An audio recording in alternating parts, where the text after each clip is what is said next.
Hello, beautiful listeners. Welcome to another episode of Realtors Rendezvous. I'm Heather Gale. And I'm Sasha. And I'm Cecilia. We are so excited that you have chosen to hang out with us for a few. Today, as promised, we will be talking about questions you should ask when interviewing a realtor for the job of selling your home. But wait, before we dive deep into this segment, we would like to wish all of you moms a very happy Mother's Day. Cheers. Happy Mother's Day. Happy Mother's Day. This is delicious. Hats off to the barista. The barista girl, Okay. Heather, that thing is on point. Yes, it is. Lemon drop. So, Sasha, you was missing last week. Yes. So tell us, spill the tea. So, of course, I was sick. I had allergies. They were really bad. But also, I became a member of Delta Sigma Pi, which is a business fraternity for business majors.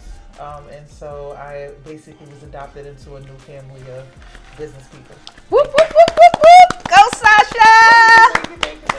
That spells more exposure for your home if you choose Sasha to sell your house. Yes, I'll be working with people in business and finance and economics and computer science and all of the business major fields that are in the corporate world.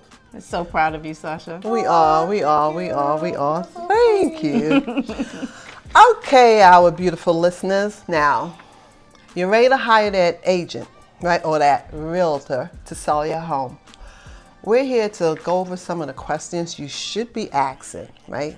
I know as an agent, when a seller wants to sell their home, the first thing they ask me is how long I've been selling real estate, how long I've had my license, and what is my experience.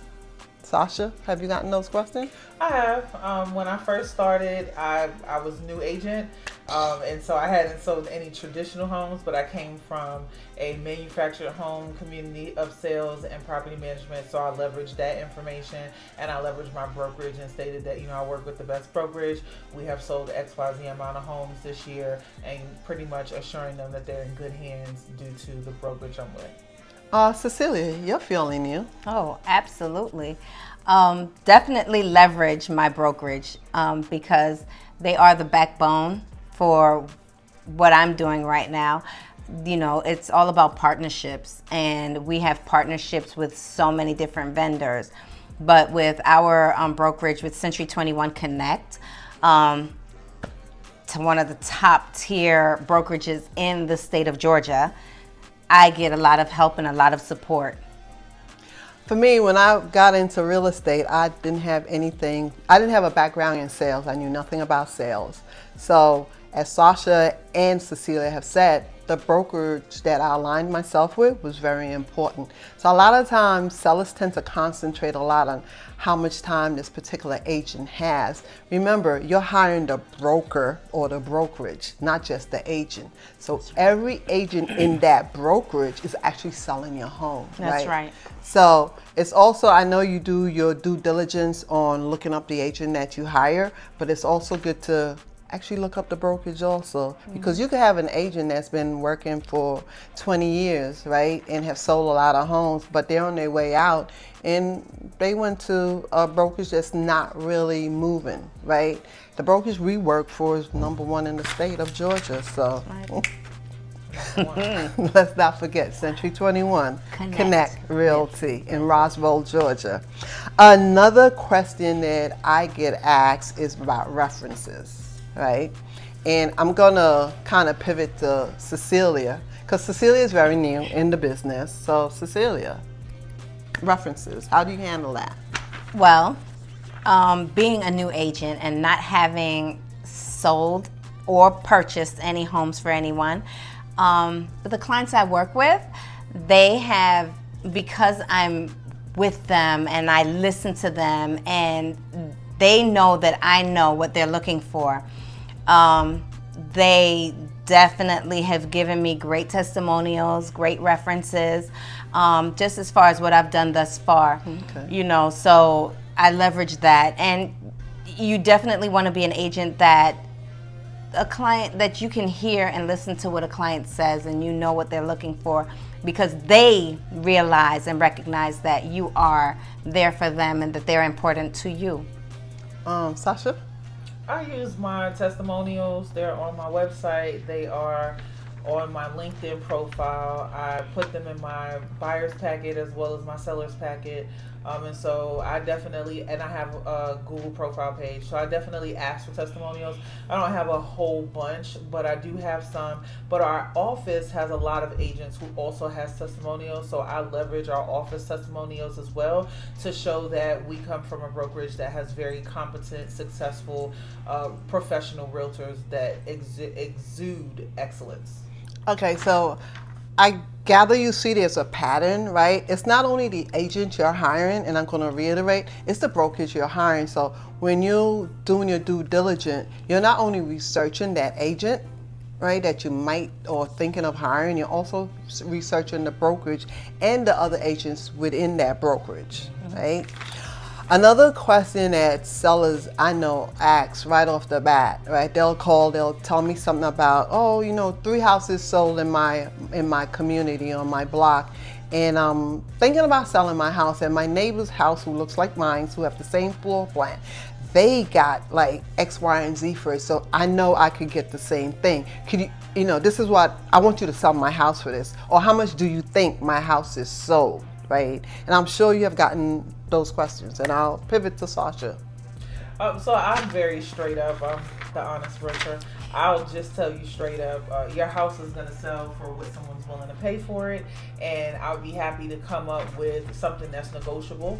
However, in order for me to do that, I would need to come by, take a look at the property, and then give you a comparative market analysis that's based on facts and based on what's happening in the market, along with any upgrades that you have done to the property that may adjust the price for what you're looking for. But that's something that we can definitely come to. I couldn't give you a straight answer because, again, someone's going to pay for your house and they're going to buy it for the price they're going to pay for it. So I would have to say, beware of agents over-promising. Right? An agent that overpromises, that haven't seen your house, haven't done a market analysis, right? Haven't actually sat down and have a talk with you, the seller, right? So be mindful of that.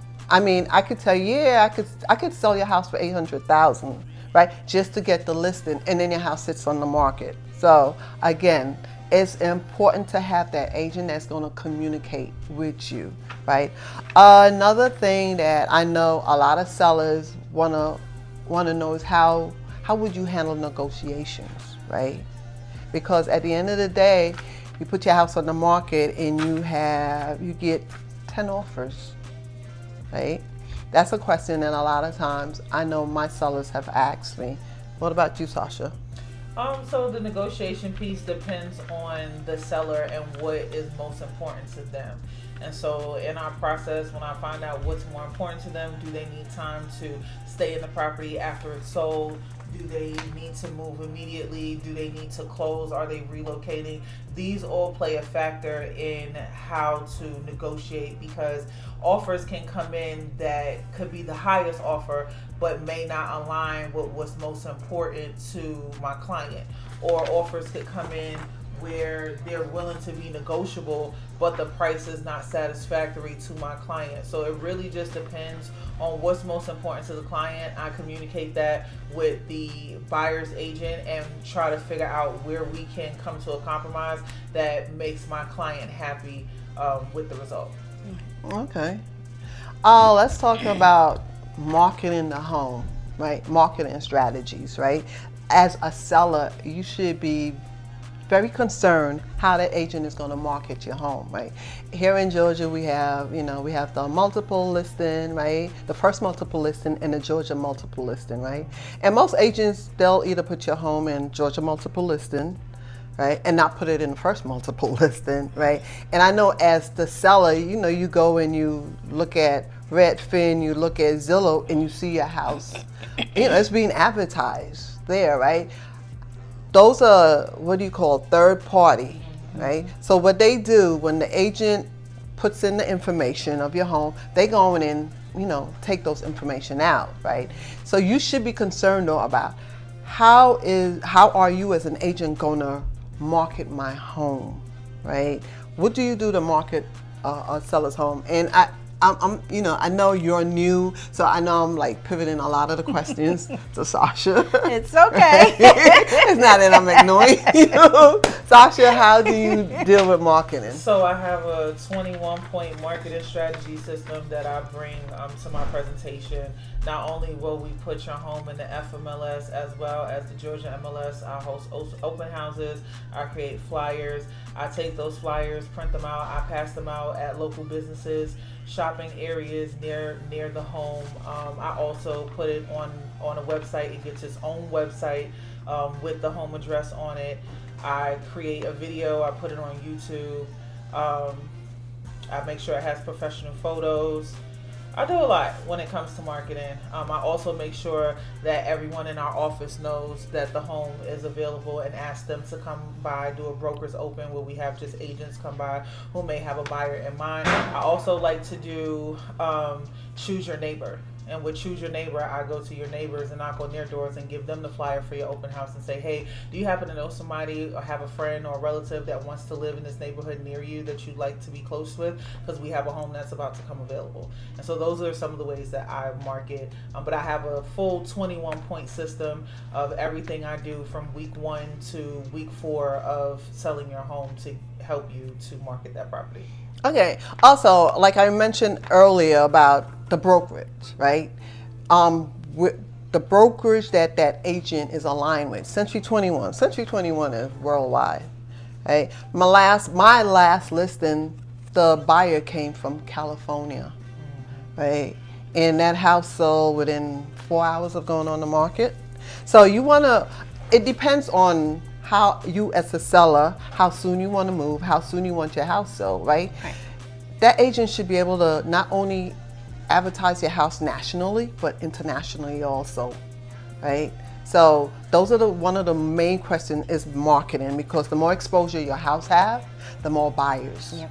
Okay.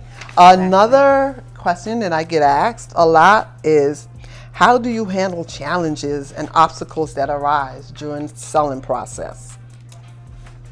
Well, Cecilia, you have had buyers, right? Mm-hmm. So how did you handle any obstacles that have arose? Because it's basically the same thing. It's being honest and very transparent with those buyers, giving them all the information. Our broker likes to use the term being a fairy godmother. We can't be fairy godmothers to everybody. We have to be real with them. We have to keep it honest with them. If their budget only allows for so much, we can't show them like $1 million homes, but their budget doesn't qualify for that. So, the challenges of income, or the challenges of just what they're looking for versus the income that they have to put down, to purchase this particular home. You be honest with them and, show them like, okay, this is what you're looking for. This is what you qualify for, but this is what we need to do in order for you to get what you want. And you kind of give them you advise them on the things that they need to do to get to purchase the home that they actually want. Sounds like you prompt them to critically think about their decisions, which is really good. And also on the seller side, we as agents, we also help educate the seller on the different loan plans that the buyer is coming to the seller with, right? Because at the end of the day is what you, the seller, wants to walk away with. Right? It's your home. You do have an emotional connection to it, right? So sometimes we need that honest, sit down, honest conversation, right? Because we all think that our home is worth $1 million, right? So you want that agent to be really honest, nurturing, but honest, right? So that's another thing. Mm-hmm. The biggest question, ding, ding, ding, ding, commission. Right? Commission is on the top of every seller's mind. Commission is in the news right now. I believe right now at the end of the day, right, once the agent that you interview actually presents themselves and answer all your questions without you even having to ask those questions, right? Because I know you're going to come with a list.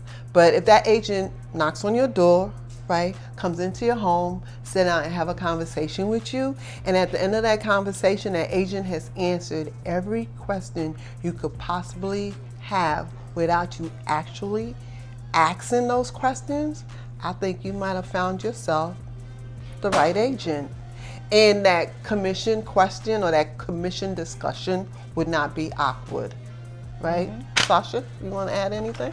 Yeah, I would agree. I would say when it comes to commission, a lot of times agents like us go above and beyond, and we prove our value to the commission that our brokerage charges. I think a lot of people get confused and don't understand that you're paying the broker and the broker's paying the agent.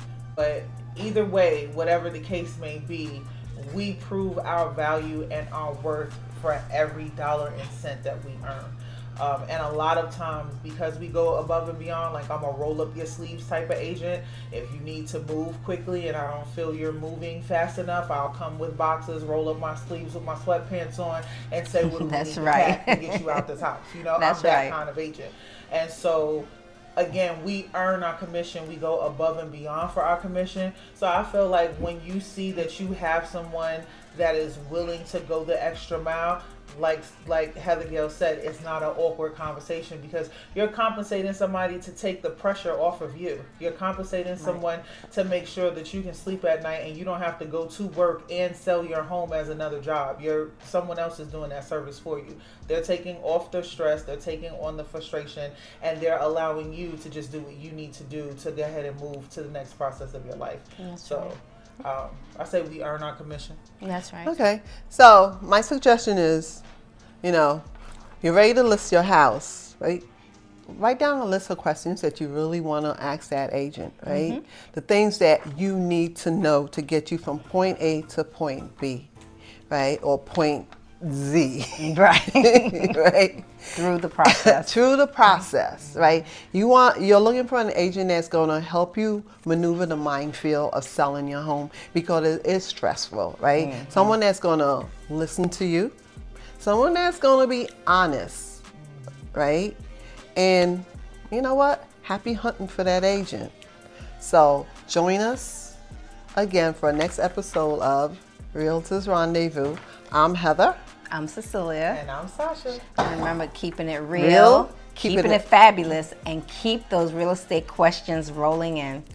Don't forget to like, share, subscribe. Bye.